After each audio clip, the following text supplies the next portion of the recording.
Now, I keep hearing about how these player sports cards are dead. Yes, I'm talking about Trevor Lawrence, Brock Purdy, I'll even throw in Bryce Young, but I actually think they could be good buys because there's one key metric that no one talks about that I think is so important when assessing long term value of a player in a sports card, and that metric is brand. Now, brand is the player's personal story, the connection, the identity they build with not only the city and the team, but with also collectors. And one of the biggest pieces of that foundation that I found that a player can have to build on is being with one team and finding success long term, preferably the team they were drafted by.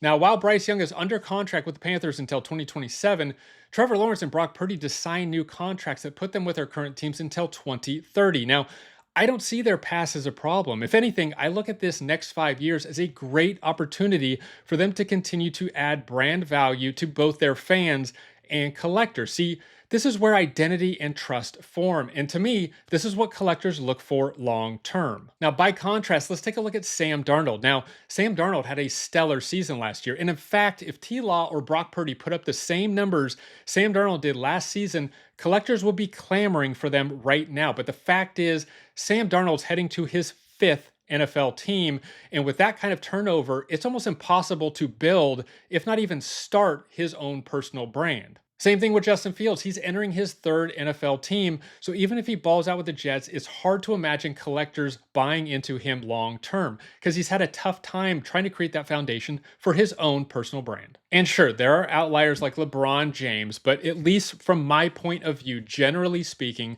to have long term value, the player has to have a strong personal brand. And part of that foundation is that they found success with one particular team for long term, preferably the one they were drafted by.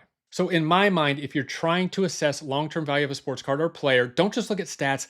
Ask yourself this: does this player have a real personal brand? Because this might be the difference between a quick spike and real long term loyalty by collectors. See you next time.